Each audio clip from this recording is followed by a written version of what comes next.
గతంలో మీరు జగన్మోహన్ రెడ్డి పరిపాలన చూశారు, ఇప్పుడు చంద్రబాబు నాయుడు పరిపాలన చూస్తున్నారు. What is the difference?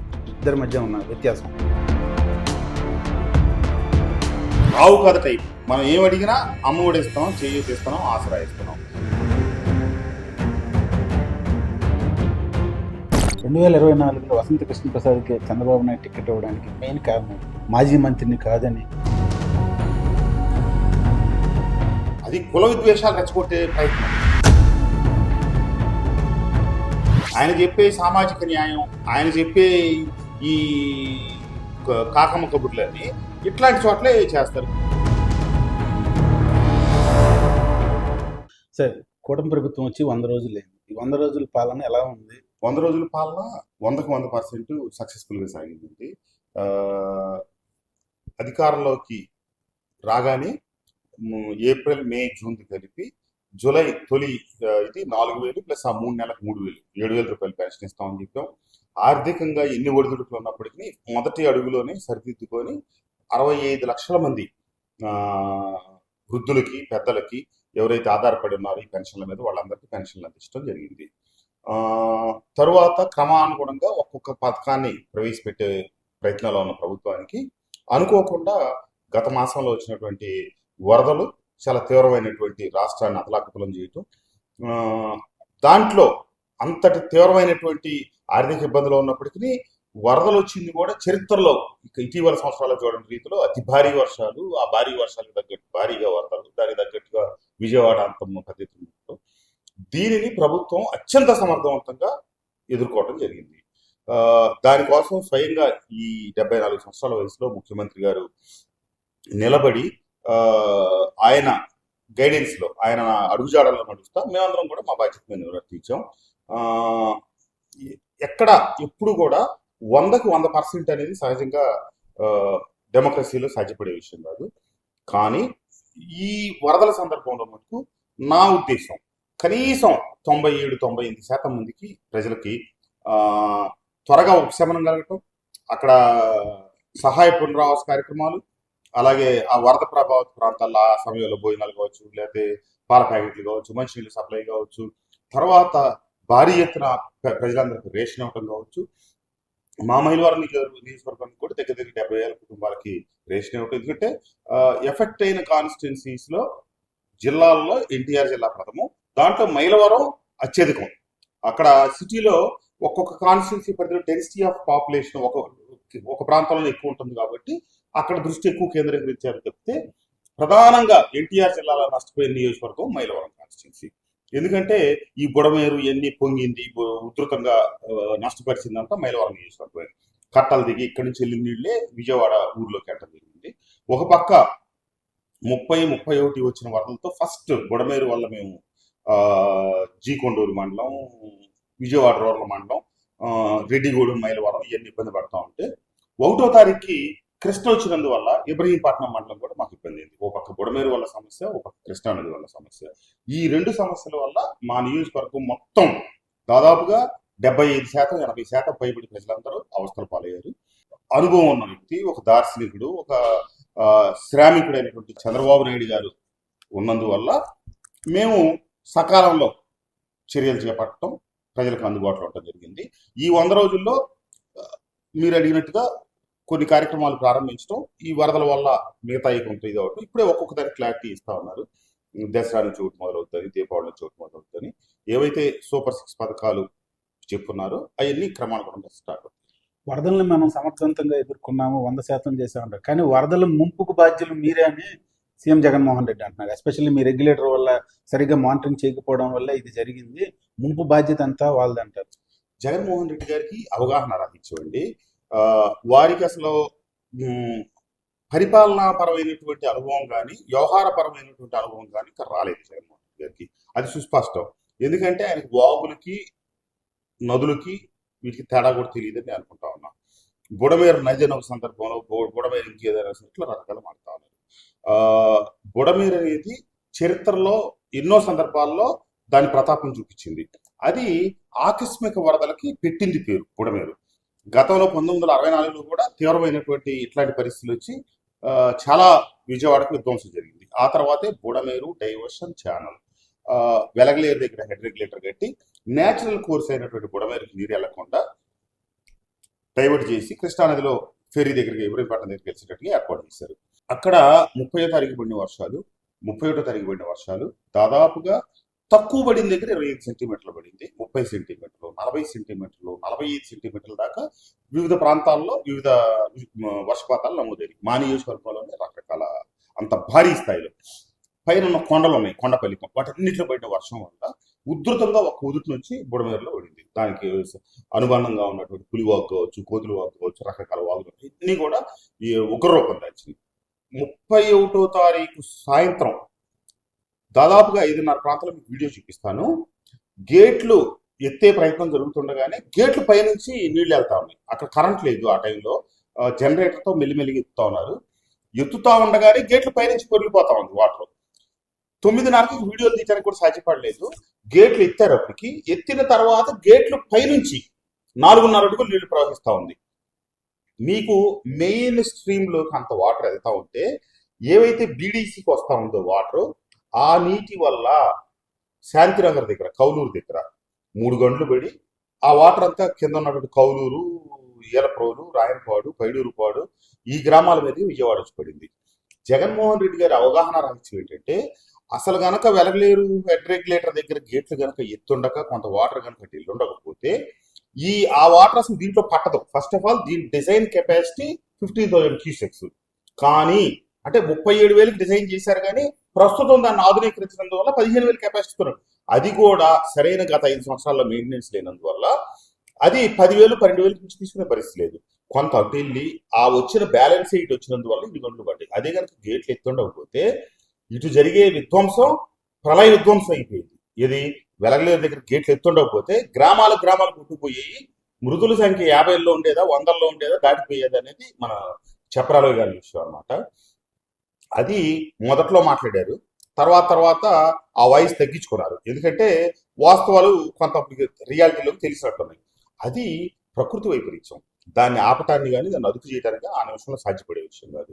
కానీ ఈ విమర్శలు చేసే జగన్మోహన్ రెడ్డి గారికి తెలియాల్సిన విషయం ఏంటంటే, 2014-19 తెలుగుదేశం ప్రభుత్వ హయాంలో దాని ఆధునీకరణ కోసం 200 పైసలు కోట్లు శాంక్షన్ చేశారు, టెండర్లు పిలిచారు. ఆ ప్రభుత్వ చివరి దశలో టెండర్లు ఫైనల్ అయినాయి. ప్రభుత్వం 2019లో జగన్మోహన్ రెడ్డి గారు అధికారంలోకి రాగానే గత ప్రభుత్వంలో శాంక్షన్ చేసిన, అంటే 14-19లో చేసిన పనులన్నీ రద్దు చేయటం, ఆ హయాంలో మొదలెట్టిన పనులన్నీ రద్దు చేయటం జరిగింది. సరే, ఏం చేశారో తెలియదు. 2021కి ఆ వర్క్ని బీడీసీ ఆధునీకరణ పనులు ప్రారంభించారు. దాన్ని ఒక శాసనసభ్యుడిగా నేను వెళ్ళి కొబ్బరికాయ కొట్టి పనులు ప్రారంభించాను. వాళ్ళు పనులు మొదలెట్టారు. ఒక 20-23 కోట్ల రూపాయల పనులు చేసిన తర్వాత ప్రభుత్వం మళ్ళీ అర్ధాంతరంగా ఉత్తర్వులు ఇచ్చి ఆ పనిని ఆపేయించింది, చేయాలి. అదే గనక ఆధునీకరణ పనులు పూర్తయ్యి లైనింగ్ పూర్తయ్యి ఉంటే ఖచ్చితంగా మొన్న ఇంత విధ్వంసం జరిగింది, అది విధ్వంసం తగ్గేది. అసలు పూర్తి జరగదని నేను చెప్పను. ఎందుకంటే ఎప్పుడు 7-8 క్యూసెక్కులు వస్తేనే, 10,000 వస్తేనే ఉగ్రరూపం దాల్చేప్పుడు మీరు ఆ రోజు 40,000 క్యూసెక్కులు పైబడి వచ్చినాయి. కొన్ని ఒక 14 గంటలు 12 గంటల పాటు. దాన్ని ఆపటం అనేది ఎవరి వల్ల సాధ్యపడే విషయం కాదు. కాబట్టి జగన్మోహన్ రెడ్డి గారు అవగాహన రాహిత్యంతో మాట్లాడుతూ ఉన్నారు. ఆయనకి దాని గురించి సరైన సమగ్రమైన సమాచారం లేదు. ఏ ప్రాంతంలో ఉన్నటువంటి వాగులైనా, ఏ ప్రాంతంలో ఉన్నటువంటి నదులైనా ఆ ప్రజలకి వాళ్ళ తరతరాల నుంచి కొన్ని అవగాహనలు ఉంటాయి. దాన్ని ఇప్పుడు మన ఇరిగేషన్ అధికారులు వీళ్ళందరూ ఏంటంటే క్రమానుగుణంగా కొద్ది రోజులు పనిచేస్తారు, వెళ్ళిపోతుంటారు. దీని యొక్క ఉగ్రరూపం తెలిసినటువంటి అధికారులు ఇప్పుడు విధుల్లో లేరు. ఇప్పుడు ప్రకృతి విలయతాండం జరిగినప్పుడు మొన్న మీరు పత్రికల్లో గమనించారు లేదో, జార్జియాలో, అమెరికాలో ప్రకృతి విలయతాండం చేసి అగ్రరాజ్యం, అభివృద్ధి చెందిన రాజ్యం, మనది అభివృద్ధి చెందుతున్న దేశం, అక్కడే వరదలకి ఎఫెక్ట్ అయింది. ఏంటంటే అది నేచర్, అది ఎప్పుడో దానికి కోపం వచ్చినప్పుడు అంతే చేస్తుంది. మనం అవన్నీ గమనించకుండా ఈ దెబ్బతో రాజకీయ కారణాలతో మాట్లాడతాం. గతంలో మీరు జగన్మోహన్ రెడ్డి పరిపాలన చూశారు, ఇప్పుడు చంద్రబాబు నాయుడు పరిపాలన చూస్తున్నారు. What is the difference? ఇద్దరి మధ్య ఉన్న వ్యత్యాసం. జగన్మోహన్ రెడ్డి గారు, చంద్రబాబు నాయుడు గారు ఇద్దరి మధ్య ప్రధానమైన తేడా ఏంటంటే, అసలు మన ప్రజాస్వామ్య దేశం అని, ప్రజాస్వామ్య ప్రభుత్వాలు అనే విషయాన్ని జగన్మోహన్ రెడ్డి గారు మదిలో నుంచి తొలగిపోయింది. కేవలం నా ఫోటో పెట్టుకుంటే, నా బొమ్మను తీసి ఓట్లు వేశారు కాబట్టి నా ఇష్టారాజ్యంగా నేను నడుపుకోతాను. ఎందుకంటే ఆయన ప్రజాస్వామ్యం పట్ల కనుక అవగాహన, ప్రజాస్వామ్యం పట్ల, ప్రజాస్వామ్య వ్యవస్థ పట్ల గౌరవం ఉన్న వ్యక్తి అయితే ఆ, శాసనసభ్యులకి ఆయన కలిసే అవకాశం ఇవ్వకపోవడం అనేది జరగదు. మేము క్షేత్రస్థాయిలో రోజు ప్రజల మధ్య ఉంటాం, పనిచేస్తుంటాం, మాకు రకరకాల సమస్యలు ఉంటాయి. ముఖ్యమంత్రి గారు మాకు సమయం కేటాయిస్తేనే కదా మేము వాళ్ళని కలిసి మా సమస్యలు చెప్పుకోగలిగేది, ఆ సమస్యలు పరిష్కరించడానికి మేము కృషి చేయగలిగేది. ఆ, కానీ ఎప్పుడు 151 మంది శాసనసభ్యుల్లో కనీసం ఒక 50-60 మంది శాసనసభ్యులు ఒక పర్యాయం కూడా వ్యక్తిగతంగా కలిసి వాళ్ళ నియోజకవర్గ సమస్యల గురించి ప్రస్తావించలేని పరిస్థితి. నా వరకు నేను ఒక 3-4 సార్లు వెళ్ళాను. వెళ్ళిన ప్రతిసారి చేద్దాం చూద్దాం అంటే తప్పితే ఆ, ఏది అడిగినా మన అమ్మఒడి ఇస్తున్నాం, చేయూత ఇస్తున్నాం, ఆసరా ఇస్తున్నాం, లేదా రైతు భరోసా ఏది తప్పితే నీ మేనిఫెస్టో నేను బటన్ నొక్కాలనుకోవడం తప్పితే ప్రజలకు అక్కడ ఏ సమస్యలు ఉన్నాయి. మనం ఊహించింది ఏ ప్రజల సమస్యలు అనుకోవడం పొరపాటు. ప్రజలకు రకరకాల సమస్యలు ఉంటాయి, ఆ ప్రాంతానికి రకరకాల సమస్యలు ఉంటాయి. బుడమేరు సమస్య కావచ్చు, రోడ్డు సమస్య కావచ్చు, లేకపోతే ఇరిగేషన్ సమస్య కావచ్చు. ఇట్లా వాటి పట్ల ఆయన దృష్టి పెట్టలేదు. ఆ విషయంలో జగన్మోహన్ రెడ్డి గారు 100% వైఫల్యం ఏంటంటే, చంద్రబాబు నాయుడు గారు ఇప్పుడు చూడండి, ఇప్పుడు అప్పుడు ఏది పెట్టినా జగన్మోహన్ రెడ్డి గారి ఫోటోలతోనే మేము నడిపేసి ఆ ప్రభుత్వంలో. ఇప్పుడు మంచి ప్రభుత్వం అని చెప్పి మేము ప్రజల్లోకి వెళ్ళి కరపత్రాలు ఉంచుతాం అంటే కనీసం చంద్రబాబు నాయుడు గారి ఫోటో, పవన్ కళ్యాణ్ గారి ఫోటో, మోడీ గారి ఫోటో కూడా లేని పాంప్లెట్లే మేము పంపిణీ చేస్తా ఉన్నాం. 7,000 రూపాయలు స్టిక్కర్లు అంటిస్తున్నారు కదా సార్. గతంలో వైసీపీ వాళ్ళు స్టిక్కర్లు అంటిస్తే ఇది స్టిక్కర్లు ప్రభుత్వం అన్నారు. ఇప్పుడు మీరు కూడా అదే పందాన్ని ఎందుకు కొనసాగిస్తున్నారు? దాని మీద జగన్మోహన్ రెడ్డి గారి ఫోటో, నవరత్నాలు బొమ్మలు వేసి మేము ఆ రోజు అంటించాము. కానీ ఈ రోజు అంటిస్తున్న ఫోటో మీద ఇది మంచి ప్రభుత్వం అంతే. చంద్రబాబు నాయుడు గారి ఫోటో లేదు, పవన్ కళ్యాణ్ గారి ఫోటో లేదు, అదే నేను చెప్తా ఉంది. ఇది మంచి చేసాం. ఇప్పుడు వరదలు అసలు ఎప్పుడైనా కూడా మానవుడికి ఎప్పుడో ఒకసారి కష్టం వస్తుందండి. సునామీనో, తుఫాను ప్రతిరోజు వచ్చేయవు కదా, అది ఆకస్మికంగా వచ్చి వాటిలో మనం ప్రయత్నం చేసాం. ఇప్పుడు మీరు మొన్నటిదాకా అధికారం చలాయించారు 5 సంవత్సరాల పాటు వైఎస్ఆర్ కాంగ్రెస్ ప్రభుత్వం. ఇంతటి వరద వచ్చి ప్రజలెంత అవస్థపడతా ఉంటే వైఎస్ఆర్ కాంగ్రెస్ పార్టీ శ్రేణులు కానీ, వైఎస్ఆర్ కాంగ్రెస్ పార్టీ నాయకులు కానీ ఎవ్వరు ఏ రకంగా కూడా ప్రజలకి రవ్వంత కూడా సాయం అందించలేదు. వాళ్ళు అసలు ఇంట్లో భాగస్వామి. మరి 14-19లో మీరే ఎమ్మెల్యేగా చేశారు, ఏవి అందలేదు అన్నారు. మరి 1924లో మీ గెలుపుకి కారణం ఏదై ఉంటుంది? అటు పార్టీనా, లేదా ఇటు ప్రజల, లేదా వ్యక్తిగత ఇమేజా? లేదు, ఖచ్చితంగా నేను చెప్పగలను. జగన్మోహన్ రెడ్డి గారి ప్రభుత్వం మీద ఉన్నటువంటి వ్యతిరేకత, ఆ వ్యతిరేకత కూటమి కలవటం వల్ల, కూటమి 3 పార్టీలు అయినందువల్ల వచ్చిన సానుకూలత, ప్రజలు కసిగా ఓట్లేశారండి. నేను 19 నుంచి 24 వరకు స్థానిక శాసనసభ్యుడు అయినందువల్ల వచ్చిన మెజార్టీలు కొంచెం యాడ్ అయ్యి ఉంటుంది. కానీ మైలవరం నియోజకవర్గ చరిత్రలో నాకు 2024లో వచ్చిన 43,000 ఓట్ల మెజార్టీయే హైయెస్ట్. అంతకుముందు 2019లో పోటీ చేసినప్పుడు 12,700 చిల్లర మెజార్టీ వచ్చిందనమాట. 1972లో చిరుమల వెంకటరావు గారికి 23,000 హైయెస్ట్, అదే కాన్స్టిట్యూన్సీ రికార్డు. ఇప్పుడు అది దాటి ఇప్పుడు 43,000 వచ్చింది. దీనంతటికి కూటమి ప్రభుత్వం రావాలని, జగన్మోహన్ రెడ్డి గారిని సాగనంపాలని ప్రజలేసిన ఓట్లే తప్పితే దీంట్లో అయితే వేరే. ఎక్కువగా మైలవరం నియోజకవర్గం ఎప్పుడు హాట్ టాపిక్ గా మిలుస్తుంది. ఎందుకంటారు? ఇటు బూడిద కానీ, ఇన్ఛార్జీల విషయానికి వచ్చేటప్పటికి మీ విషయంలో కానీ, ఉమా గారి విషయం కానీ, ఇప్పుడు జోగి గారు కూడా అక్కడి నుంచి మళ్ళీ వస్తున్నారు. ఎందుకని మైలవరం హాట్ టాపిక్ అవుతుంది? ఇక్కడ ఏమైనా ఉందా సంథింగ్? లేదండి. జోగిరని రమేష్ని 2009లో రాజశేఖర రెడ్డి గారు పెడ నుంచి పోటీ చేయించారు, గెలిచారు. జగన్మోహన్ రెడ్డి గారు ఆయన మైండ్ సెట్ ఏంటంటే, రాజకీయ వ్యవస్థలో కమ్మ సామాజిక వర్గం ఉండకూడదు, ఏదో రకంగా వాళ్ళు ఎలిమినేట్ చేయాలి అని చాలా నియోజకవర్గాల్లో కులపరమైనటువంటి భావనలను రెచ్చగొట్టి అక్కడ నాన్ కమ్మాస్ని గెలిపించాలనే ప్రయత్నంలో భాగంగా 2014లో కావాలని ఉద్దేశపూర్వకంగా అప్పటికి ఆయన ఇన్ఛార్జిగా పెట్టిన జేఎస్ రమేష్ బాబు గారు కావచ్చు, లేకపోతే ఖాజా రాజ్కుమార్ లాంటి వాళ్ళు పార్టీ కోసం, ఆయన కోసం విపరీతంగా పనిచేసిన వాళ్ళు పక్కన పెట్టి ఈయన పట్టుకొచ్చారు జోగి రమేష్ గారిని.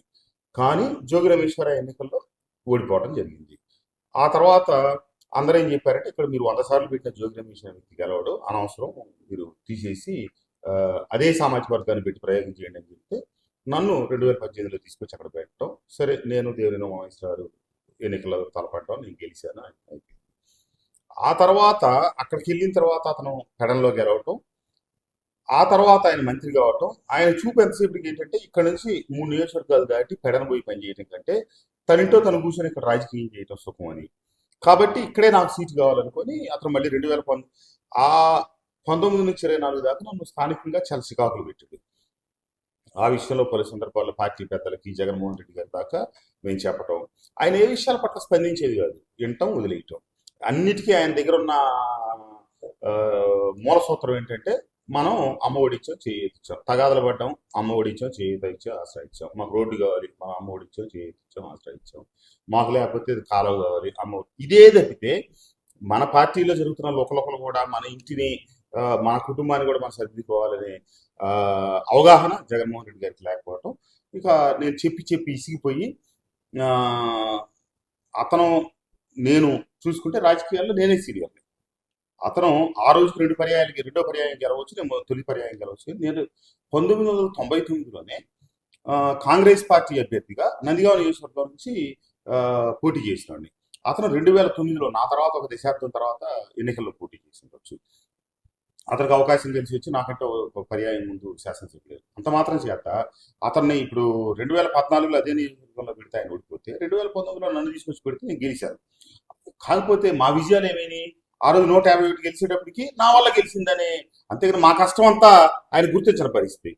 అదే అహంకారంతో ఎక్కడ వాస్తవాలైన అసలు గమనించలేకపోయారు. కాబట్టి మళ్ళీ 2024 ఎన్నికలు వచ్చేటప్పటికి నేను సామాన్యుడికి ఇస్తున్నాను, లేకపోతే ఒక అది ఇస్తున్నాను, ఇది ఇస్తున్నాను. ఆయనకి ఈ సూత్రాలు వాళ్ళ సామాజిక వర్గం ఉన్నటువంటి రాయలసీమలో ప్రాంతాల్లో కనపడవు. ఆయన చెప్పే సామాజిక న్యాయం, ఆయన చెప్పే ఈ కాకమ్మ కబుర్లన్నీ ఇట్లాంటి చోట్లే చేస్తారు. కాబట్టి ఎవరిని తీసుకొచ్చి పెట్టానని చెప్పి ఆయన ఉద్దేశం ఏంటంటే, సర్నాల తిరుపతిరావు అనే వ్యక్తిని గురించి నేనే వ్యాఖ్యానం చేయట్లా, కానీ ఆయన వసంత కృష్ణ ప్రసాద్ 2019లో గెలిచాడంటే నా వల్ల గెలిచాడు, నా బొమ్మ పెట్టుకుని గెలి, అంతేగాని కృష్ణప్రసాద్ తెలియదు. అట్లాగే 2024లో నేను సర్నాల తిరుపతిరావు అనే వాడిని పెడుతున్నా కాబట్టి నా బొమ్మ చూసి తిరుపతిరావు అని గెలిపిస్తారు. అంతే తప్పితే తిరుపతిరావుకి సరైన క్వాలిఫికేషన్స్ ఉన్నాయా లేదనేది అతనికి అనవసరం. ఇది యాదవ సామాజిక వర్గానికి సరే నువ్వు ఇద్దాం అనుకుంటున్నావు, ఇచ్చావు, బాగానే ఉంది. యాదవ సామాజిక వర్గంలో చదువుకున్న వాళ్ళు, డిగ్రీలు చేసిన వాళ్ళు, లేదా లాయర్లు, లేదా ఇంజనీర్లు, లేకపోతే ఇంకోటి చాలా మంది ఉన్నారు కదా. అది వదిలేసి కేవలం నేను ఎవరిని పెడితే వాళ్ళకి ఓట్లు వేస్తారు జనం అని ఒక అహంభావంతో ప్రయోగం అనొచ్చేదాన్ని. ప్రయోగం అంటానికి ఏం లేదండి, అది కుల విద్వేషాలు రెచ్చగొట్టే ప్రయత్నం. కుల విద్వేషాలు అంటున్నారు సార్. 1924లో కేవలం ఒకే సామాజిక వర్గాన్ని టార్గెట్ చేసుకునే ప్రభుత్వం నడిచింది, నాయకులు నడిచారు, ఈవెన్ గ్రౌండ్ లెవెల్లో ఉన్న పోలీస్ యంత్రాంగం కూడా నడిచింది అంటారు. మీరు అదే సామాజిక వర్గం చెందిన వ్యక్తిగా మీరు ఎన్ని అవమానాలు పడ్డారు? చాలా ఒత్తిడి ఎదుర్కొన్నామండి. ఎందుకంటే 1989లో మా నాన్నగారు అప్పుడు తెలుగుదేశంలో ఉంటా విభేదించి ఏదో కారణాలతో కాంగ్రెస్లోకి వస్తే మేము అదే కాంగ్రెస్లో కొనసాగుతా, తర్వాత జగన్మోహన్ రెడ్డి గారు ఇవన్నీ జరిగిపోయి చరిత్ర అదంతా. కానీ రాజశేఖర రెడ్డి గారు ఎట్లా ఉండేదంటే కులం చూసేవాడు కాదు, ఆయన నావాడా కాదా అనేది చూసుకునేవాళ్ళు. ఏ కులమైనా నావాడే అనే దాంట్లో ఉండేది. ఆ రోజున కాంగ్రెస్ పార్టీలో కామ సామాజిక వర్గానికి సంబంధించిన ఎవరున్నా మా వసంత నాగేశ్వరరావు, మా చిరుమూల వెంకటరావు, మా పిల్లలని కోటేశ్వరరావు, లేకపోతే మాకెలా అంటున్నారు, లేదా మా కావూరు సాంబశివరావు, లేకపోతే మాగట్టి బాబు అన్నట్టుగా రాజకీయాలు సాగి. అంతే తప్పితే వీళ్ళు కమ్మ కాబట్టి వీళ్ళ ప్రాధాన్యత తగ్గించాలనే ధోరణి ఉండేది కాదు.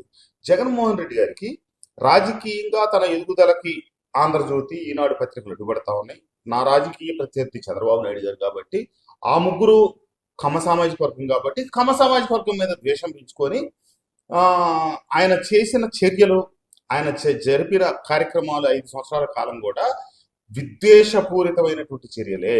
ఎంతసేపటికి కమ్మ సామాజిక వర్గాన్ని తిడితే మాకు ఓట్లు పడతాయి, కమ్మ సామాజిక వర్గం మీద మిగతా వాళ్ళని రెచ్చగొడితే నాకు ఓట్లు తెచ్చుకోవచ్చు, ఇదే దూరం వెళ్ళారు. ఎప్పుడైతే పవన్ కళ్యాణ్ గారు ఇటు కూటమి వైపు వచ్చారో ఇక కాపులు తిట్టించడం, లేదా కాపుల మీద బీసీలు నెగదొలితే బీసీ ఓట్లు నాకు వస్తాయి, లేదా కమ్మోళ్ళ మీద ఎస్సీలు నెగదొలితే నాకు ఎందుకు వస్తాయి. ఎక్కడన్నా కమ్మ వర్సెస్ ఎస్సీకి ఏదైనా గొడవ ఉందంటే ప్రాంతీయ వ్యవహారం ఉంటుంది, అంతేగాని రాష్ట్ర స్థాయిలో కమ్మాస్కి ఎస్సీస్కి ఏం తగులు లేవు కదా. ఈ 2 సామాజిక వర్గాలు మా ఊర్లో ఉంది ఓన్లీ కమ్మాసు, ఎస్సీస్. మేము గడిచిన కొన్ని దశాబ్దాలుగా ఇంతవరకు ఒక్క మాట అనుకున్నది లేదు. మా ఊర్లో ఒక ఎస్సీ ఎస్టీ అట్రాసిటీ కేసు నమోదైంది లేదు. 1972లోనే మా నాన్నగారు చెప్పులు బయటికి లోపలికి వచ్చే ఎస్సీలని అట్ట తిప్పడానికి లేదు, మీరు అందరితో పాటు మామూలుగా వచ్చేయండి అని చెప్పి పిలిచిన సందర్భం.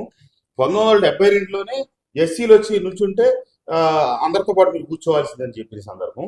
అట్లాగే ఆ రోజుల్లో ఎట్లుండేది, నాగేశ్వరరావు అయితే నాగేశు, ఆ, సుబ్బారావు అయితే సుబ్బాయి, ఇట్లా పిలిచే రోజు ఇది వెనకటి ఆ 40-50 ఏళ్ళ పూర్వం. కానీ మా ఊరు సాంప్రదాయం నాగేశ్వరరావు నాగేశ్వరరావు, సుబ్బారావు సుబ్బారావు అని, పుల్లారావుని పుల్లారావుని పిలవటం, అంతేగాని పుల్లాయిలు గిల్లాయిలు అట్లాంటి చెత్త సంస్కృతి మా ఊర్లో లేదనమాట. ఆ రకంగా ఒక్కొక్క ప్రాంతంలో కొన్ని కొన్ని వ్యక్తులను బట్టి చిన్న చిన్నవి ఉండొచ్చు. అట్లంటే ఆ, మీరు చేసిన రాయలసీమ ప్రాంతం అంతా ఫ్యాక్షనిజమే. అక్కడ అందరినీ అన్ని వర్గాలు మీరు అనగదొక్కారు. కానీ ఇక్కడ అట్లేం జరగలేదు కదా, అందరితో షేరింగ్ జరుగుతూనే ఉంది. కాబట్టి జగన్మోహన్ రెడ్డి గారు కేవలం కుల విద్వేషాలతో చేశారు, అది అందరూ గమనించారండి. కానీ జగన్మోహన్ రెడ్డి గారి వ్యవహార శైలి పూర్తిగా అసలు ఆయన ఒక విద్వేష, ఇప్పుడు కమ్మ కులానికి ఏ కులంలో అయినా వాళ్ళ వాళ్ళ నాయకత్వాలు ఉంటాయి, వాళ్ళు వాళ్ళు గుర్తించుకుంటారు. ఇప్పుడు ఎస్సీస్లో మాదిగ సామాజిక వర్గానికి మనం మీ నాయకుడు మీ కులానికి ఈయనని మనం ఎవరో చెప్పవసరంలా, వాళ్ళ కులాలకు వాళ్ళ నాయకులు ప్రతినిధులు ఉన్నారు. మందకృష్ణ మాదిగ గారు ఉండొచ్చు, లేకపోతే మాల సామాజిక వర్గానికి కొంతమంది ప్రతినిధులు ఉంటారు. దాంట్లో వాళ్ళ కులంలో ఏదైనా సమస్య వస్తే వాళ్ళు పరిష్కరించుకోవడం, లేకపోతే వాళ్ళకి అన్యాయం జరిగితే వాళ్ళ గొంతెత్తి బయటికి రావడం, ఇట్లా రకరకాలుగా ఉంటుంటారు. అట్లాగే కాపులు కావచ్చు, అలాగే యాదవులు కావచ్చు, అలాగే గౌడాస్ కావచ్చు. ఇట్లా కమ్మ కులానికి కొడాలి నాని మా కులగురు అని జగన్మోహన్ రెడ్డి గారు ప్రకటించి ఆయనకే అందలం ఎక్కించి ఆయన చెప్పిందే వేదం అన్నట్టుగా బిహేవ్ చేశారండి. కృష్ణా జిల్లాని విడదీసే క్రమంలో ఎన్టీఆర్ జిల్లా, కృష్ణా జిల్లా రెండు పెట్టారు. పెట్టినప్పుడు నేను అడిగాను, ఎన్టీ రామారావు గారు పుట్టింది పెరిగింది తిరిగింది అటుపక్క, ఇటుపక్క ఎందుకు పెడుతున్నారు, అటుపక్క పెట్టాలి కదా. ఎన్టీఆర్ గారి పేరుకి నేను వ్యతిరేకం కాదు, కానీ అసలు దానికి ఉన్న లాజిక్ ఏంటో చెప్పని చెప్పి నేను అడిగాను. అడిగితే లాజిక్ లేదు గీజిక్ లేదు. కొడాలని అని చెప్పాడు, అటు కృష్ణా జిల్లా పెడతాం, ఇటు ఎన్టీఆర్. నేను అప్పుడు ఏమడిగానంటే, కృష్ణా జిల్లా అనేది మా రక్తంలో మమేకమైంది. గోదావరి జిల్లా వాసులు ఆకస్మికంగా మేము గోదావరి వాళ్ళు అని గర్వంగా చెప్పుకుంటారు, రాయలసీమలో మేము రాయలసీమలో అని గర్వంగా చెప్పుకుంటారు. అది ఇప్పుడు ఒక్కొక్కరికి ప్రత్యేకత. సడన్ గా కృష్ణా జిల్లాకి మనం దూరం చేయాలి. కృష్ణా జిల్లా ఎక్కడో పుట్టి మన ఎంటైర్ జిల్లాలను ప్రవహించి కిందకు దిగుకెళ్తా ఉంది. కనీసం ఎన్టీఆర్ కృష్ణా జిల్లాకి పెట్టమని అడిగారు. ఎన్టీఆర్ గారి పేరు పెట్టండి, ఎన్టీఆర్ కృష్ణా జిల్లా, మాకు కూడా మా కృష్ణా జిల్లా మాతోనే ఉందని భావన. అసలు మా గోడినేది మనం పట్టించుకునేది ఎవరు. కాబట్టి కొడాలని చెప్పాడు, ఏం చెప్తే అదే, ఇటు పెట్టమంటే ఇటు, అటు పెట్టమంటాడు. ఇట్లాంటి పోకడలు అనమాట. పెద్ద మనుషులు వాళ్ళ ఆలోచన సరళి, వాళ్ళ ఆలోచన ఇవన్నీ ఆయనకి ఏం పట్టలేదు. కమ్మ సామాజిక వర్గ ద్వేషంగానే వారి 5 సంవత్సరాల పరిపాలన సాగింది. అది అన్ని విషయాల్లో మేము స్పష్టంగా దగ్గరుండి గమనించాం. కేవలం అమరావతి అంశంలోనే వసంతరాయ కృష్ణప్రసాద్ గారిని జగన్మోహన్ రెడ్డి పక్కన పెట్టాడు అంటారు. ఎందుకంటే 151 సీట్లలో ఏ ఎమ్మెల్యే కృష్ణా జిల్లాలో కానీ గుంటూరు జిల్లాలో కానీ ఎవరు అమరావతి గురించి మాట్లాడలేదు, ఉంటుంది జరగదు అని మీరు ఒక్కలే చెప్పారు. అందువల్లే మీకు ఎగ్నెస్ట్ గా జోగి రమేష్ గారిని తీసుకొచ్చారు, నిలబెట్టారు, మిమ్మల్ని ఇబ్బంది పెట్టారు అంటారు. దాన్ని అది ఉండొచ్చు. ఎప్పుడైతే అమరావతి బిల్లు శాసనసభలో పెట్టారో ముఖ్యమంత్రి గారి ఇంట్లో సమావేశం ఏర్పాటు చేశారు. కృష్ణా గుంటూరు జిల్లాల గెలిచిన ఓడిన దగ్గర ఆ ప్రతినిధులతో సమావేశం ఏర్పాటు చేశారు. దాంట్లో నేను స్పష్టంగా చెప్పాను, మనం ఎన్నికల ముందు ఖచ్చితంగా అమరావతికి ఉంటుందని చెప్పాం. ఇప్పుడు మారుస్తే దీనివల్ల నష్టం జరుగుద్ది.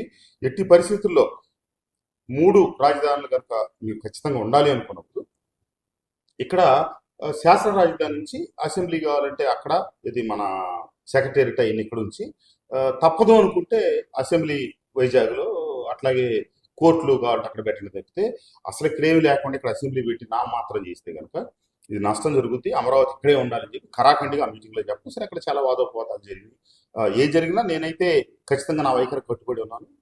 తర్వాత కూడా నేను పలు సందర్భాల్లో పత్రికాముఖంగా నా అభిప్రాయాన్ని చివరిదాకా ఏ రోజు నేను దానికి ఏమీ తగ్గలేదు. మనం పంది అంటే పంది, నంది అంటే నంది అనేవాళ్ళు అందరూ ఉన్నోళ్ళ మధ్యలో వీడొక్కడే వాడికి నచ్చింది చెప్పుకుంటున్నాడు కాబట్టి వీడికి పరోక్షంగా చెక్ పెట్టాలని అనుకుంటారు ఉండొచ్చు ఖచ్చితంగా. ఎందుకంటే తాళాలు భజంత్రీలతో ఓహో ఆంధ్ర భోజ అన్నట్టుగా ఆయన పొగిడే వాళ్ళు ఉన్న దిశలో నేను ఆయన వైఖరిని తప్పుపట్టాన్ని మరి వాళ్ళు జీర్ణించుకోలేకపోవచ్చు కదా. కాబట్టి మీరు అనక చెప్పవచ్చు. బూడిద అంశంలో మీ వైఖరి ఏంటి సార్? యాక్చువల్గా మీరున్న 1924లో బూడిద మీద ఇటు జోగి రమేష్ గారు కానీ జకంపూడి రాజు వచ్చి మీకు తెలియకుండా మీ దీనిలో చేసుకుంటూ చేశారు. ఇప్పుడు మీరు దాన్ని ఎలా అంటే నెట్టుకొస్తారు? 1.5 2 minutes మీకు ఒక చిన్న ఎక్స్ప్లెనేషన్. అసలు బూడిద అనేది ఒక నిరంతర ప్రక్రియ. VTPS నడిస్తే బూడిద వస్తుంది. ఆ బూడిదని డిస్పోజ్ చేయాలి. దానికి కేంద్ర ప్రభుత్వం మార్గదర్శకాలు ఉన్నాయి. అది ఆ, మనం ఇటుకలో వాడటం, రోడ్ల నిర్మాణాలు ఉపయోగించుకోవటం, ఈ కార్యక్రమాలు చేసి దాన్ని ప్రాపర్గా చేయాలి కాలుష్యం లేకుండా ఉండడం కోసం. VTPS పెట్టినప్పటి నుంచి కూడా అప్పట్లో ఈ సిమెంట్ బ్రిక్ అనేది ఉండేది. తర్వాత తర్వాత సిమెంట్ బ్రిక్ వచ్చింది. ఆ చుట్టుపక్కల ఎఫెక్టెడ్ విలేజెస్ 9-10 గ్రామాలు ఉన్నాయి. వాటి గ్రామాల వాళ్ళకి తొలి ప్రాధాన్యత ఇస్తా ఆ యాష్ని తరలించే ప్రక్రియ వాళ్ళకి అప్పచెప్పారు. వాళ్ళంతా చుట్టుపక్కల ఉన్నటువంటి నిరుద్యోగ యువత, కొద్దిపాటి వీళ్ళందరూ లారీలు కొనుక్కొని ఆ బీసీ సామాజిక వర్గానికి చెందిన వాళ్ళంతా ఈ ఇటుక బట్టీలకి తీసుకెళ్ళి అమ్ముకుంటా ఉంటారు. ఇక్కడ ఫ్రీ లోడింగ్, దాన్ని అమ్మకూడదు. కేంద్ర ప్రభుత్వ మార్గదర్శకాల ప్రకారం దాన్ని సేల్ అనే ప్రక్రియ అసలు ఉండదు. లోడింగ్ చేయటం వరకే జరుగుతుంది. సరే, ఇది గడిచిన 40 ఏళ్ల బట్టి అదే పద్ధతిలో సాఫీగా సాగిపోతా ఉంది. ఈ 1924 మధ్య కొంతమంది కళ్ళు దీని మీద పడ్డాయి. ఇప్పుడు ఈ ఇటుక వీటికి కావచ్చు, రోడ్ల నిర్మాణానికి కావచ్చు, దీన్ని వాడాలనే నిబంధన ఉంది కదా. రోడ్ల నిర్మాణానికి కొంతమంది కాంట్రాక్ట్ తీసుకొని ఇక్కడి నుంచి అక్కడ ట్రాన్స్పోర్ట్ చేస్తున్నారు. మళ్ళీ హైవే వాళ్ళకి ఎక్కడ వాళ్ళు ఆ రోడ్ల నిర్మాణదారుల దగ్గర ఛార్జీని తీసుకోవట్లేదు. మీరు ఇక్కడే కీలకమైన మౌలికమైన అంశాన్ని మీరు గమనించాలి. ఇప్పుడు ఇక్కడ బైపాస్ రోడ్ జరుగుతుంటే మేఘా వాళ్ళకి, నవయుగ వాళ్ళకి ఇక్కడ యాష్ పాండ్ నుంచి యాష్ సప్లై చేస్తారు. ఇక్కడ నుంచి ఇక్కడ తోలినందుకు ట్రాన్స్పోర్ట్ తీసుకుంటున్నారు తప్పితే యాష్కి ఛార్జ్ చేయట్లా. యాష్కి ఛార్జ్ చేస్తే ప్రభుత్వ నిబంధనలు తొంగలో దిక్కినట్టు తప్పు చేసినట్టు. కాకుండా ఈ ప్రైవేట్ వ్యక్తులు తీసుకెళ్లి ఆ ఎఫెక్టెడ్ విలేజ్ కాకుండా వేరే వాళ్ళు కనుక ఇటుక బట్టీలకో ఇంకొక వాటికి అమ్మితే అది తప్పు చేసినట్టు. అదే రకంగా జరుగుతూ వచ్చింది. కానీ 2022 ఆ ప్రాంతాల్లో, లేకపోతే 22 ఆఖరిలోనో జగన్మోహన్ రెడ్డి గారు కొందరు వ్యక్తులకి మిషన్లు పెట్టుకొని డైరెక్ట్ గా లోడింగ్ చేయడానికి అవకాశం కల్పించారు. ఈ విలేజర్స్ ఎవరైతే ఒక క్రమబద్ధంలో తీసుకెళ్లి ఇటుక బట్టీలకు అమ్ముతారో అది కాకుండా దానికి వెయిటింగ్ ఉంటుంది. ఒక 24 గంటలు, 36 గంటలు అన్ని లారీలు ఉంటాయి, 450-500 లారీలు. వీళ్ళు ఒక మిషన్ పెట్టి డైరెక్ట్ గా 1000 రూపాయలు, 1500, 2000 తీసుకోవడం, లోడింగ్ చేయడం. వీళ్ళు డైరెక్ట్ లోడింగ్ ఉండేది, వాళ్ళు డైరెక్ట్గా అమ్ముకునేవాళ్ళు. అది ఆ రాజమండ్రి ప్రాంతం వాళ్ళు మొదలెట్టడం. తర్వాత ఎప్పుడైతే ఇట్లాంటి గలీజ్ పనులకు సిద్ధంగా ఉండే జోగి రమేష్ వచ్చి ఈ దీంట్లో కూర్చొని తను కొన్ని మిషన్లు పెట్టి తను అమ్ముకోవటం, ఎంత జరుగుతుంది. ఇది ఎప్పటికప్పుడు పార్టీకి చెప్పటం, పార్టీ వాళ్ళు అసలు దీన్ని ఏమి పట్టించుకోకుండా అసలు ఇతను ఏదో చెప్పటం, వాళ్ళు ఏదో చెప్పటం, అసలు రియాలిటీ గురించి అసలు అవగాహన లేకపోవటం, ఇక ఆ రకంగా జరిగిపోయింది. ప్రజలు ఈడి సీడ్స్ కొట్టారు. ఆ ఎఫెక్టెడ్ విలేజెస్, ఆ ఇబ్రహీంపట్నం, కొండపల్లి మున్సిపాలిటీలో 17,000 మెజార్టీ వచ్చింది. ప్రజలంతా గమనించారు. ఇప్పుడు ప్రస్తుతం ఆ సాంప్రదాయ పద్ధతిలోనే కొనసాగుతుంది. చాలా మందికి ఉన్నది ఏంటంటే ఈ రోడ్లకు తోలుతున్నారు. ఇది మీరు ఫస్ట్ మేఘా అనే సంస్థ చిన్నది కాదు కదండి, భారతదేశంలో ఇప్పుడున్న ప్రముఖ సంస్థల్లో ఒకటి. నవయుగ అనేది భారతదేశంలో ఉన్న ప్రముఖ, ఆంధ్రప్రదేశ్ నుంచి ఉన్న ఈ 2 సంస్థలు కూడా ప్రముఖ సంస్థలు. ఆ హైవేని 2 కాంట్రాక్ట్. మీరు ఇక్కడ ఏదో జరుగుతుంది అనుకునే పత్రికా సోదరులకు నేను చెప్పేది ఏంటంటే, ఫస్ట్ వాళ్ళని అడగండి.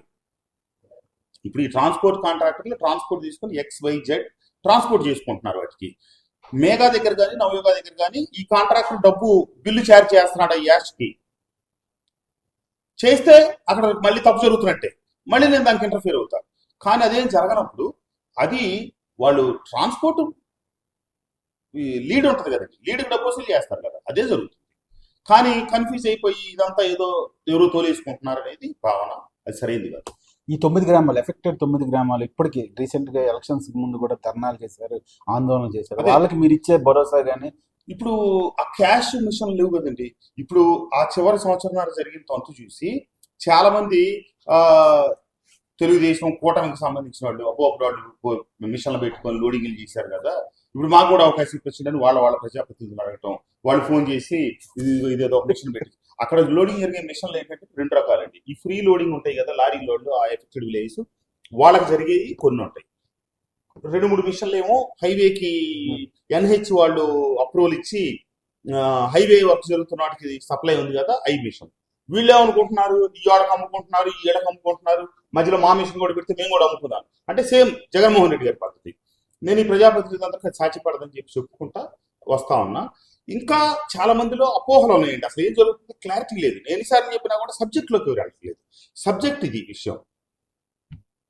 గ్రామాలకి మీరు ఇచ్చేది అక్కడ పొల్యూటెడ్ గ్రామాలకి 9 గ్రామాలకి ఉమ్. ఈ మధ్య ధర్నాలు చేశారు, మాకు బూడిద వస్తుంది, వాటర్ లో బూడిద వస్తుంది. దీనికి మీరు ఏదైనా ప్రపోజల్స్ రెడీ చేశారు? అంటే గొంగట్లో అన్నం తింట మనం ఇంటర్ క్లాస్ అనుకున్నట్టేనండి. వీటీపీఎస్ చుట్టుపక్కల గ్రామాల పరిస్థితి, వాళ్ళ దురదృష్టం. ఆ రోజు ఏమనుకున్నారంటే ఆనాటి పెద్దలు, ఇక్కడ మనకు పరిశ్రమ వస్తుంది, స్థానికులకు ఉద్యోగాలు వస్తాయి, ఇదేదో అభివృద్ధి చెందుతుందని వాళ్ళు భావించారు. కానీ అది ఆ, గుడ్లు పెట్టే టైప్ కాదు. ఆ, అక్కడ ప్రజల జీవన ప్రమాణాలను దెబ్బతీసే పరిశ్రమ సంస్థ అది. ఆ, అసలు అత్యంత కాలుష్య కారకమైనటువంటి ప్రపంచంలో గుర్తింపు పొందిన వాటిలో థర్మల్ విద్యుత్ కేంద్రాలు. దీంట్లో ఈ తొలి దశలో పెట్టిన వాటన్నిటి ప్రపంచ వరల్డ్ లో ఉన్నటువంటి నామ్స్ ప్రకారం దీన్ని అసలు మూసేయాలి. 22కో 23కో 24కో అసలు క్లోజ్ చేయాలి. అది ఆ పాత మిషనరీతో నడపడానికి సాధ్యపడేది. అవి నడుపుతానే మళ్ళీ వాటికి ఇంకా కొత్తగా కొన్ని యాడ్ చేసి, ఇక అసలు దాని పరిధిలో మనం రాదు అంటాం. అది తప్పు. అంటే డ్రింకింగ్ వాటర్ విషయంలో మీరు ఏమైనా స్పెషల్ గా, అది డ్రింకింగ్ లో వాటర్ లో కలుస్తుంది, కలుషితం అవుతుంది అంటే డ్రింకింగ్ లో కలవటం ఏంటంటే అది విటిపిఎస్ హాట్ వాటర్ కెనాల్లో నుంచి ఇంటేక్ తీసుకుంటున్నారు. దాంట్లో వచ్చే బూడిద ఫిల్టర్లలో కొంత బ్లాక్ అవటం, కొంత కలవటం ఇట్లా జరుగుతూ ఉంది. ఇప్పుడు ఇబ్రహీంపట్నం కొండపల్లికి ఇంటింటికి కుళాయి పథకం అమృత్ ఫేజ్ 2లో భాగంగా నేను ఆ ప్రభుత్వం చివరి హయాంలో అది శాంక్షన్ అయింది. అది ఇప్పుడు పట్టాలు ఎక్కిస్తున్నాం. అప్పుడు ఇంటేక్ కూడా సరైన ఇది తీసుకొని, అంటే అక్కడ ఇటు నుంచి వీటిపిఎస్ లోపలికి వెళ్తాయి, లోపల ఆ మిషనరీ కూల్ చేసి మళ్ళీ అగైన్ ఇటు నుంచి వస్తాయి, వెళ్ళి మళ్ళీ కృష్ణానదిలో కలుస్తాయి. ఇది రీసైక్లింగ్ ప్రాసెస్. ఇక్కడ నుంచి ఇంటేక్ తీసుకుంటారు, ఇట్లా వచ్చి వీటిపిఎస్ లోపలికి వెళ్ళి మళ్ళీ అదే వాటర్ బయటకు వచ్చి కృష్ణానదిలో కలుస్తుంది. ఈ మంచినీటి పథకానికి ఈ రివర్స్ లో వెళ్ళే వాటర్ దాంట్లో నుంచి తీసుకొని సప్లై ఇస్తున్నారు. కాకుండా లోపలికి వెళ్ళే ఫ్రెష్ వాటర్ ఉంది కదా, అక్కడి నుంచి తీసుకుంటే మనం పొల్యూషన్ తగ్గించగలుగుతాం. ఇవన్నీ గుర్తించామండి. కానీ ఈ నిధులతో కూడిన పరిస్థితులు. 5 ఏళ్ల పాటు అసలు మనం అమ్మఒడి, చేయూత, ఆసరా, ఆవు కథ టైప్. మనం ఏం అడిగినా అమ్మఒడి ఇస్తున్నాం, చేయూత ఇస్తున్నాం, ఆసరా ఇస్తున్నాం. అది మాకు మంచినీళ్ళు బాగా రావట్లేదు, మేము అమ్మఒడి ఇస్తున్నాం. మాకు రోడ్డు బాగాలేదు, మేము అమ్మఒడి ఇస్తున్నాం, చేయూత ఇస్తున్నాం, ఆసరా ఇస్తున్నాం. లేకపోతే మాకు స్కూల్ కావాలా, దానికి ప్రహరీ గోడ కావాలా, మేము అమ్మఒడి ఇస్తున్నాం, చేయూత. ఇది ఆవు కథ నడిచిపోయింది. ఇప్పుడు ఒక్కొక్క అంశం ప్రభుత్వం దృష్టిలో పెడతాం. వీలున్నంత మటుకు అన్ని త్వరితగతిన పరిష్కారం చేస్తాం. 1924లో మీరు అనుకున్న మంచి వర్క్స్ ఏం పెండింగ్ లో ఉన్నవి ఏమైనా ఉన్నాయా ఇప్పుడు వాటికి సంబంధించి? ఇబ్రహీంపట్నం కొండపల్లికి వాటర్ సమస్య.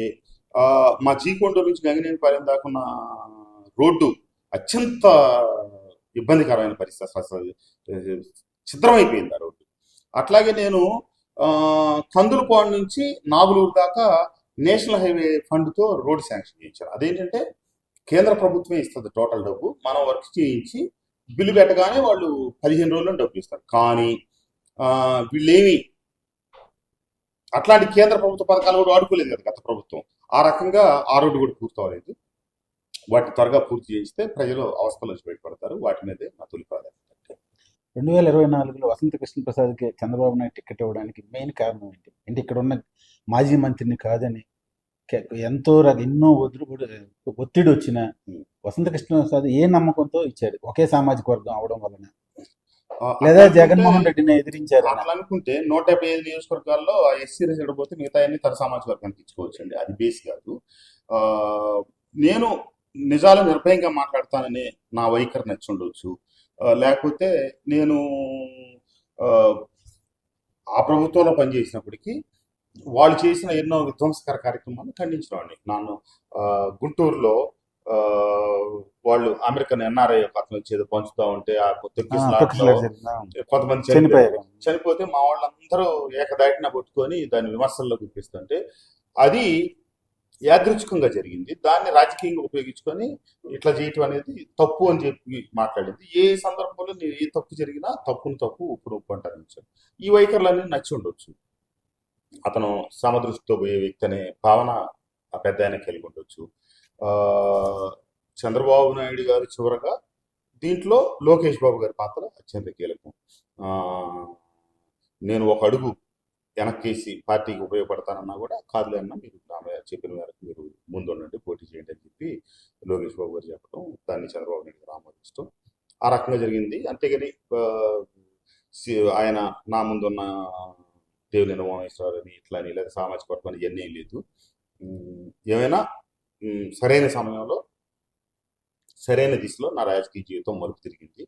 ఆ, దానికి చంద్రబాబు నాయుడు గారికి, లోకేష్ బాబు గారికి నేను రుణపడంతా వారికి 1924లో వసంత కృష్ణప్రసాద్ గారు టీడీపీ నాయకుల్ని కార్యకర్తల్ని ఎంతో ఇబ్బంది పెట్టారు, ఎన్నో కేసులు పెట్టారు. అలాంటిది ఇప్పుడు వాళ్ళతో మింగిల్ అవ్వగలుగుతున్నారు మీరు? నేను అసలు ఏది ఒక్క కేసు కూడా పెట్టించలేదండి. అది ఏదైనా జరిగి వాళ్ళ ఘర్షణ జరిగి పెట్టాల్సింది తప్పితే, నేను ఏ గ్రామంలోకి వెళ్ళినా నన్ను నిలదీసి నువ్వు మా మీద కేసులు పెట్టించావు అని చెప్పి ఎన్నికల సందర్భంగా ఒక్కళ్ళు కూడా నన్ను ఆ మాట అనలేదు. ఒక్క కొండపల్లి కొండల్లో ఏదో దేవుని ఉమామేశ్వరు ఒక పదే పదే పదే పదే ఇల్లు లేనిది మాకు ఇది ఆపాదించే ప్రయత్నం జరిగినప్పుడు కొంతమంది మా కార్యకర్తలు వెళ్ళటం, దాని మీద అది కూడా ఏమి లేదు సర్ది చెప్పి పోలీసులు పంపించే క్రమంలో ఈయన జీకొండూరు పోలీస్ స్టేషన్ ముందు వెళ్ళి కారు అద్దాలు ఎత్తుకొని 4 గంటల పాటు అక్కడ లాండ్ ఆర్డర్ ప్రాబ్లం క్రియేట్ చేసి అదంతా గొడవ చేస్తే అక్కడ కేసులు పెట్టి చేశారు. వీటిలో నా పాత్ర కంటే ప్రభుత్వం పాత్ర ఎక్కువ అనే సంగతి ప్రజలు ఇక్కడ అందరికీ తెలుసు. కాబట్టి ఈరోజు తెలుగుదేశం కేటర్ అంతా కూడా నాతో పూర్తిగా మమేకమై మేము కలిసి పనిచేస్తున్నాం, ఇబ్బంది లేదు. ఎందుకంటే ఆ రకంగా కాకపోతే నాకు 2019 కంటే 2024లో ఎక్కువ మెజార్టీ రాదు, కాన్స్టిట్యున్సీ హైయెస్ట్ రికార్డు మెజార్టీ రాదు. కాబట్టి నేను తప్పు చేసి ఉంటేనో, నేను వాళ్ళని అవస్థలు పెట్టుకుంటేనో వాళ్ళు నాకు అంత మద్దతు. ఇప్పుడు మీరు కూటమిలో ఉన్నారు, ఇటు జనసేన, అటు బీజేపీ, ఇటు టీడీపీ, ముగ్గురిని ఎలా సమన్వయం చేస్తున్నారు? వాళ్ళతో ఎలా ముందుకెళ్తున్నారు? వాళ్ళకి రేపు పొద్దున నామినేటెడ్లో ఎలాంటి న్యాయం చేయగలుగుతారు? అది నామినేటెడ్ పోస్టులు ఏంటి అనేది కేంద్ర కార్యాలయం నుంచి వాళ్ళు ఏ రకంగా నిర్ణయించి డెసిషన్ తీసుకుంటే దానికి మేము కట్టుబడి ఉంటామండి. ఇక్కడ స్థానికంగా ఇచ్చే వాటిలో కూడా, ఎందుకంటే అవన్నీ వాళ్ళ ముగ్గురు పైన సంప్రదింపులతో జరుగుతూ ఉంది. మా నియోజకవర్గంలో ఉన్నట్టు ప్రతినిధులు అక్కల గాంధీ గారు కావచ్చు, నూతనపాటి బాలా గారు కావచ్చు, నేను వారితో కలిసి ప్రయాణం చేస్తాను. ప్రతి కార్యక్రమం మేము కలిసే తిరుగుతున్నాం. మా మధ్య ఎక్కడ 0.01% కూడా డిస్టర్బెన్స్ ఏం లేదు, కలిసి సాగుతాం. ఎందుకంటే చంద్రబాబు నాయుడు గారు, పవన్ కళ్యాణ్ గారు మొన్న మా లెజిస్లేటివ్ పార్టీ మీటింగ్లో ఒకటి చెప్పారు, మేము ఇక్కడ కలిసి ఉంటున్నాం, కింద కలుపుకొని వెళ్ళాల్సిన బాధ్యత ఏ శాసనసభ్యుడు అయితే ఆ శాసనసభ్యుడికే ఉంటుంది. ఎందుకంటే ఒక చోట జనసేన ఉండొచ్చు, ఒక చోట తెలుగుదేశం ఉండొచ్చు, బీజేపీ ఉండొచ్చు. మిగతా పార్టీలను కలుపుకొని ముందుకు సాగాల్సిన బాధ్యత ఎమ్మెల్యేల మీద చెప్పారు. ఒక శాసనసభ్యుడిగా మా మిత్రపక్షాలు ఇద్దరిని జాగ్రత్తగా ముందుకు తీసుకెళ్లాల్సిన బాధ్యత అనేది తీసుకెళ్తాను, వెళ్తాను, ఇబ్బంది లేదు. లడ్డు వ్యవహారంపై మీ ఒపీనియన్? కొంత నాణ్యతాపరమైన లోపాలు, అవకతవకలు జరిగిన మాట వాస్తవం. దాని మీద సిట్ విచారణ అంతా జరుగుతుంది కాబట్టి మా పై నాయకులు అందరూ దాంట్లో మాట్లాడుతూ ఉన్నారు. కాబట్టి త్వరలో ఇంకా మరిన్ని వాస్తవాలు కూడా బయటకు వస్తాయని నేను ఆశిస్తాను. ఒక హిందువుగా మీ అభిప్రాయం అంటే చంద్రబాబు నాయుడు గారు, పవన్ కళ్యాణ్ గారు చెప్పినట్టు దాంట్లో ఆ మేరకు కల్తీ జరిగిందంటే అది 1857 సిపాయిల తిరుగుబాటు ఎందుకు వచ్చింది? కొవ్వు పూసిన ఆయుధాలు వాడమంటేనే ఆ రోజు హిందువులు అంత పెద్ద ఎత్తున రివోల్ట్ అయ్యి సిపాయిల తిరుగుబాటు వచ్చింది. మరి ఈరోజు తెలుగువారు, భారతీయుల దైవం వెంకటేశ్వర స్వామి దగ్గర ఆ ప్రసాదాలను కల్తీ ఏంటంటే అందరూ మనోభావాలు దెబ్బతింటాయి. దాంట్లో ప్రతి సగటు భారతీయుడు బాధపడే అంశం, ఇబ్బంది పడే అంశం. కేవలం రాజకీయం చేస్తున్నారని నిన్న సుప్రీంకోర్టు కూడా వ్యాఖ్యానించింది. అంటే కోర్టులు అన్ని రకరకాల వ్యాఖ్యానాలు వస్తుంటాయి, మళ్ళీ వెనక్కి వెళ్తుంటాయి, ముందుకు వెళ్తుంటాయి. వీటన్నిటి మనం ఇతిమిద్దంగా ఇప్పుడే చెప్పలేమండి. దాని మీద మనం వ్యాఖ్య చేయగలిగేది కాదు, కోర్టుల గురించి వ్యాఖ్యించలేదు. మీరు బిజినెస్ లో సక్సెస్ అయ్యారు, రాజకీయాల్లో కూడా సక్సెస్ అయ్యి అనుకుంటున్నారా? నాన్నగారు వారసత్వాన్ని మీరు నిలబెట్టారని అనుకుంటున్నారా? నేను మా నాన్నగారు వారసుగా రాజకీయాల్లో కలదండి. మా నాన్నగారు చివరిసారి పోటీ చేసింది 1985లో. ఏదైనా లెగసీ ఉంటుంది కదా సార్ నాన్నగారు? అది డెఫినెట్ గా ఆ అనుబంధం అనేది లేకుండా అయితే ఉండదు. నేనుగా ఆయన తర్వాత చాలా 2 దశాబ్దాల తర్వాత నేను మళ్ళీ మొదలెట్టడం చేయటం, రెండో పర్యాయం మళ్ళీ శాసనసభ్యులు కావటం, ఏదో వన్ టైం ఎమ్మెల్యే అనిపించుకోకుండా ఆ 5 సంవత్సరాలు నా డ్యూటీ నేను చేశాను. ఇప్పుడు నా బాధ్యతలు నేను ఖచ్చితంగా కుల మతాలకు అతీతంగా నాతో పనిచేసిన ప్రతి ఒక్కరికి తెలుసు, నా కులం నా గుమ్మం వరకే, నా మతం నా గుమ్మం వరకే, బయటికి వెళ్ళాక అంతా నా కుటుంబ సభ్యులుగా నేను భావిస్తా ఉంటాను. ఆ మేరకు నన్ను మైలవరం నియోజకవర్గ ప్రజలు తొలిసారిగా శాసనసభలో కూర్చోబెట్టే అవకాశం, రెండో పర్యాయం కూర్చోబెట్టే అవకాశం, నాకు ఒక అరుదైన గౌరవం ఇచ్చిన ఆ మైలవరం ప్రజలకు ఇప్పుడు నేను రుణపడి ఉంటాను. అందుకే నేను ఒక నియమం పెట్టుకున్నాను. ఎవరిని వాళ్ళు ఎన్ని మాటలు మాట్లాడినా నేనంతా వదిలేసి ఊరుకుంటాను. ఎవరిని ఇంతవరకు ప్రత్యక్షంగా రాజకీయ విమర్శలు చెప్తే వ్యక్తిగత దుర్భాషలు కానీ ఎవరిని ఇంతవరకు అనలేదు, అన్నా కూడా పోషణ. Thank you sir. చివరిసారి దసరా శుభాకాంక్షలు చెప్పండి సార్ మా ఆంధ్రప్రదేశ్ విలేకరులకి. ఆంధ్రప్రభ పాఠకులకి ఆ, అందరికీ కూడా ఆ, దసరా నవరాత్రి శుభాకాంక్షలు తెలియజేస్తూ ఆ, తెలుగు పత్రికా రంగంలో ఎప్పటి నుంచో దశాబ్దాలుగా తనదైనటువంటి చొరవ చూపిస్తూ తనదైనటువంటి ఆ, అభివృద్ధిలో మలుపుల్లో భాగస్వామ్యం వహించినటువంటి ఆంధ్రప్రభ రాబోయే రోజుల్లో కూడా మరింత తెలుగువారి ఏ, జీవనాల్లో ప్రముఖ పాత్ర పోషించాలని, తెలుగువారి ఉన్నతికి అభ్యున్నతికి పాటుపడాలని మనం అందరం కలిసి ముందుకు సాగాలని చెప్పి కోరుకుంటూ ఆంధ్రప్రభ ప్రేక్షకులకి మరొకసారి యాజమాన్యానికి పాత్రికేయులకి అందరూ కూడా దసరా శుభాకాంక్షలు.